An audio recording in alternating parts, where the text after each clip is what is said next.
Hello મિત્રો, સ્વાગત છે તમારું આપણી યુટ્યુબ ચેનલ ગુજરાત એક્ઝામ ગુરુમાં। તો આજે તમારા માટે એક જોરદાર ભરતી લઈને આવ્યો છું પ્રખ્યાત કંપની ઇન્ડિયાની ટાટા સ્ટીલ। ઓકે, તો એની અંદર ભરતી થવાઈ જઈ રહી છે। ટોટલ 8 થી 10 પોસ્ટો પર વેકન્સીઓ છે, અલગ અલગ પોસ્ટો પર વેકન્સી છે, જેની માટે માત્ર 10 પાસ હોય તો પણ તમે આની અંદર એપ્લાય કરી શકો છો। 10 પાસ, 12 પાસ, ડિપ્લોમા, ગ્રેજ્યુએશન બધી પોસ્ટો માટે આની અંદર તમારી વેકન્સીઓ ખાલી છે અને તમે એપ્લાય કરી શકો છો અને સારી એવી તમે નોકરી મેળવી શકો છો। અને એ પણ કોઈ પણ જાતની એક્ઝામ વગર તમારી આ ભરતી રહેવાનું છે, ડાયરેક્ટ સિલેક્શન તમારું થવાનું છે। પગારની વાત કરીએ મિત્રો તો 32,000થી સ્ટાર્ટિંગ થાય છે અને 75,000 સુધી તમારો પગાર રહેવાનો છે, એટલે કે પોસ્ટ મુજબ તમારો પગારની અંદર રહેવાનો છે। આ વિડીયોની અંદર આપણે સંપૂર્ણ માહિતી જાણી લેવાના છે કે કઈ કઈ પોસ્ટો પર વેકન્સીઓ છે, તેની માટે એજ્યુકેશન ક્વોલિફિકેશન તમારું શું રહેવાનું છે, તમને સેલેરી કેટલી આપવામાં આવશે, તમે એપ્લાય કઈ રીતે કરી શકો છો, નોટિફિકેશન ક્યાં છે, સિલેક્શન પ્રોસેસ શું છે, એ સંપૂર્ણ માહિતી તમને એક જ વિડીયોની અંદર મળી જવાની છે મિત્રો। તો આવી જ ભરતીની અપડેટ તમને સૌથી પહેલાં મળતી રહે તે માટે આપણે વોટ્સઅપ અને ટેલિગ્રામ ગ્રુપમાં અવશ્યથી જોડાઈ જજો, જેની લિંક આપણે વિડીયોના ડિસ્ક્રિપ્શનમાં આપેલી છે મિત્રો। તો વધુ ટાઈમ તમારો નહીં લો, ફટાફટથી ચાલુ કરી દે આજનો આપણો વિડીયો।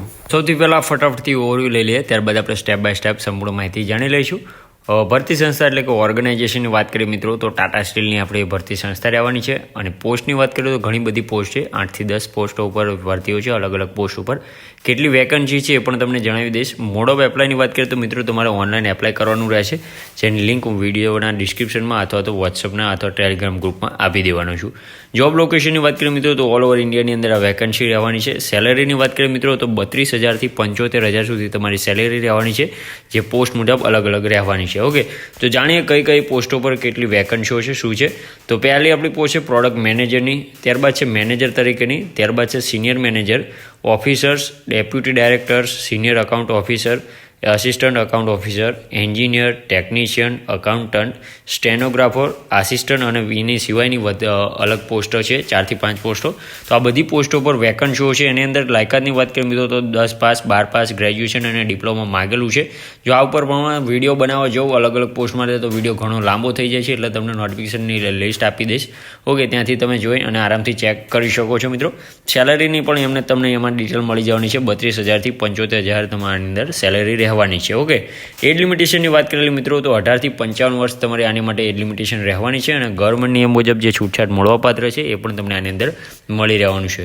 વેકન્સી ડિટેલ જોઈ લે તો એમ તમને જણાવ્યું એમ આગળ કે તમને નોટિફિકેશનની લિંક આપી દઈશ, ત્યાંથી તમે જોઈ અને ચેક કરી શકો છો કે તમારે કઈ પોસ્ટ ઉપર એપ્લાય કરવું છે અને એમાં કેટલી વેકન્સીઓ છે। ઓકે, એના માટે સેલેરી શું છે સંપૂર્ણ માહિતી તમને એની અંદર મળી જશે, એટલે તમારો ટાઈમ ના ઘટે, એટલે બીજી કોઈ આપણે ઇસ્યુ નથી આમાં જણાવવાનો।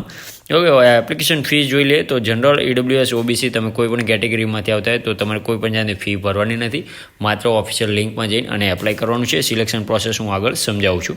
ઇમ્પોર્ટન્ટ ડેટ જોઈ લે શું છે એની પહેલાં તો નોટિફિકેશન રિલીઝ ક્યારે થયું છે, 20 તારીખથી નોટિફિકેશન રિલીઝ થઈ ગયું છે અને ફોર્મ ભરાવાના પણ ચાલુ થઈ ગયા છે। અને લાસ્ટ ડેટની વાત કરીએ તો સ્પેસિફિક કોઈ લાસ્ટ ડેટ નથી, જેમ જેમ પોસ્ટ ભરાતી જ છે, 8 થી 10 પોસ્ટો ઉપર વેકન્સી છે તો એ પ્રમાણે અલગ અલગ પોસ્ટ મુજબ અલગ અલગ લાસ્ટ ડેટ આપેલી છે, એટલે જો તમારે પોસ્ટ શું કે એપ્લાય કરવું છે તો એમાં ઝડપથી કરી દેજો, એટલે લાસ્ટ ડેટ આનો કોઈ નક્કી છે નહીં મિત્રો। ઓકે, સિલેક્શન પ્રોસેસ તમને સમજાવી દઉં, તમારે ફોર્મ ભરી દેવાનું રહેશે, શું કે નો એક્ઝામ ડાયરેક્ટ તમારું સિલેક્શન થવાનું છે, આપણે થંબનેલમાં જણાવી દીધું છે। અને ત્યારબાદ તમારું ડોક્યુમેન્ટ વેરિફિકેશન થશે, તમને મેલ અથવા તો કોલ દ્વારા તમને નોકરીએ બોલાવી લેવામાં આવશે, ત્યારબાદ તમારા ડોક્યુમેન્ટ લઈ જઈ અને તમારે ત્યાં શું કહેવાય કે વેરિફિકેશન કરવાનું રહેવાનું છે। એની સાથે તમારા ડોક્યુમેન્ટ શું જોઈશે તો રિઝ્યુમ, સીવી અથવા પાસપોર્ટ સાઇઝના ફોટોસ, માર્કશીટ, સિગ્નેચર અપલોડ કરવાની રહેશે, સ્કૂલિંગ સર્ટિફિકેટ, આધાર કાર્ડ અથવા બર્થ સર્ટિફિકેટ, આઈડેન્ટિફિકેશન માટે કાસ્ટ સર્ટિફિકેટ એટલે કે જાતિનો દાખલો એ પણ તમારે આની અંદર મૂકવાનો થશે જો લાગુ પડતો હોય તો। ઓકે, તો નીચે લિંક આપેલી છે, તમને લિંક આપી દેવાનું છું। રેક્રુટમેન્ટ છે, ઓરિજિનલ છે, ટાટા સ્ટીલની કોઈ પણ જાતની ફેક છે નહીં મિત્રો। તો આવી જ ભરતીની અપડેટ તમને સૌથી પહેલાં મળતી રહે તે માટે આપણે વોટ્સઅપ અને ટેલિગ્રામ ગ્રુપમાં અવશ્યથી જોડાઈ જજો, જેની લિંક આપણે વિડીયોના ડિસ્ક્રિપ્શનમાં આપેલી છે મિત્રો। તો મળીએ નવા વિડીયોમાં નવી ભરતી સાથે, ત્યાં સુધી જય હિન્દ, જય માતાજી।